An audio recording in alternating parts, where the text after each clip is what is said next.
탄핵을 인정 안 하는 거 아니냐. 정적을 제거하는 목적에서 뭔가 정치적으로 판단한 거 아니냐. 친박 지지층들의 뭔가 화해 제스처 그런 차원이 아닌가.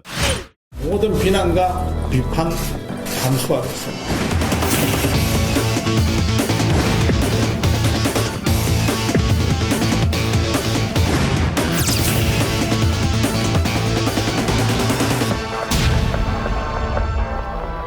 네, 총선을 앞두고 정치권이 바쁘게 움직이고 있습니다. 해서 오늘은요, 전문가를 모시고 총선 관련 분석을 해보도록 하겠습니다. 윈지코리아 박시영 대표님 나오셨습니다. 어서 오십시오. 안녕하십니까. 네, 반갑습니다. 네, 원래 항상 그 짝꿍이랑 같이 나오셨는데 오늘 혼자 나오셨네요. 오늘은 여론 분석보다는 정치 평론 하는 주제여서 네. 저 혼자 나왔습니다. 알겠습니다. 그보다는 전공이시니까. 네, 시간이 많은 관계로 저희가 모셨습니다. 네, 총선 정부 날카로운 분석 부탁드리고요. 날카롭게 찝어주시네요. 네, 알겠습니다.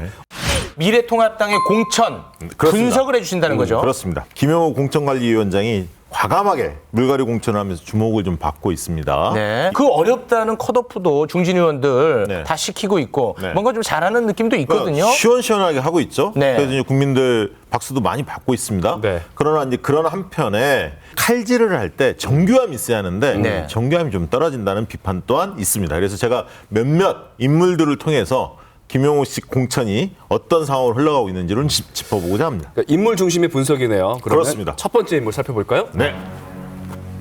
네, 홍준표 전 대표입니다. 논란의 네. 중심에 서 있죠. 그렇습니다. 이 홍준표 전 대표의 경우에는 세 가지 이유를 들었습니다. 막말. 그 컷오프의 이유. 그렇습니다. 네. 공개적으로는 얘기는 하지 않았지만 네. 막말 이미지. 두 번째는 대선과 지방선거 참패의 주역이었다.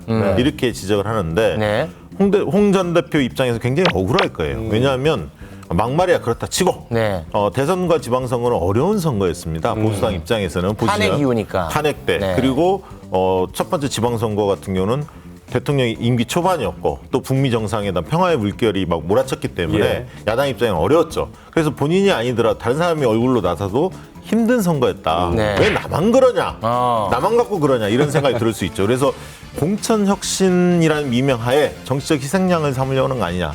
실질적으로 정치적 사망 선고를 내린 거거든요. 네. 그렇기 때문에 반발을 하는 거죠. 공천 탈락, 대외적 명분은 뭐 그러할 수 있겠습니다만 사실 뭐 행간의 의미를 밝혀내는 게 또 전문가의 역할 아니겠습니까? 왜 공천 탈락을 시켰을까요? 의도. 고향 출마를 접었잖아요. 그리고 네. 양산을 해서 김두관 전 지사하고 한판 붙겠다. 이때만 해도 사람들 볼 때는 그런 말 하겠다. 굳이 나쁘지 않다. 명분이 네. 되잖아요. 그런 생각 가졌어요. 근데 이마저도 봉쇄를 시킨 거죠. 왜냐하면 황교안 대표의 대선 가도에 뭔가 이게 정적으로 홍준표 대표가 떠오르기 때문에 경쟁자. 정적을 제거하는 목적에서 뭔가 정치적으로 판단한 거 아니냐 이런 의구심이 남는 거죠. 일각에서는 홍준표 전 대표가 이렇게 황교안 대표에게 책임을 묻는 것은 네. 무소속으로 나가기 위해서 명분 쌓기용이다. 이런 얘기도 있던데 사실입니까? 정확합니다. 오, 그래요? 그럴 가능성이 높습니다. 오. 무소속으로 만약에 나간다면 대구나 양산을 네. 이쪽을 좀 저울질하지 않을까 싶고요. 아무튼 금주 중에는 결론이 날 것 같습니다. 두 번째 인물로 가볼까요? 그럴까요? 네. 황보 최근에 승리. 예. 최근에 이 미래통합당의 공천 내부 분위기가 공천이 아니라 사천이다. 네. 이런 말이 좀 나돌고 사사로울 사. 그렇습니다. 사천. 왜냐하면 공교롭게 김영호 공천관리위원장이 과거 의원 시절에 데리고 있던 보좌진 출신 중에 여러 인사들이 전진 배치되고 있거든요. 공천 과정에서. 네. 그러다 보니까 이 논란이 좀 뜨거워진 겁니다. 이 두 번째 그 점점에 인물도 마찬가지입니까? 이분이 있습니다. 황보승이. 이분은 뭐냐면 부산의 중구 영도구에 구의원도 하셨고 시의원도 예. 하셨던 분인데요. 이 지역이 어떤 지역이냐면 김무성 의원의 지역이고 이현주 의원이 그 지역 출마하려고 준비했던 지역입니다. 네네네. 그런데 이현주 의원은 다른 지역으로 보냈고 네. 이 지역의 추가 공모를 통해서 황보승이 이분을 경선을 시켰습니다. 그러다 보니까 이제 논란이 커졌는데 이분만 있는 게 아니라 다른 분들도 몇 분이 있다 보니까 일파만파 좀 커지고 있습니다. 그러니까 김영호 위원장의 라인. 네. 그러니까 김영호 키즈라는 말이 나오고 있습니다. 네. 근데 이제 인천에 중구 강화 옹진구의 그 단수 공천을 받았던 배준영 예비 후보가 있습니다. 네. 이 후보 역시 김영호 의원 시절에 고자진이었습니다. 그리고 또 서울 동대구갑에 단수 공천된 허영범 후보 역시 김 위원장의 대변인 출신이었고요. 강남을 어떤 지역입니까? 미래통합당 지역이죠. 입장에서는 굉장히 당선 가능성이 높은 지역 안정권이죠. 아닙니까? 거기에는 정치적 양아들 이렇게 불리우는 최용 전 맥쿼리 투자신탁 운용사장을 전략 공천하기도 했습니다. 이러다 보니까 당내에서 시끌시끌합니다.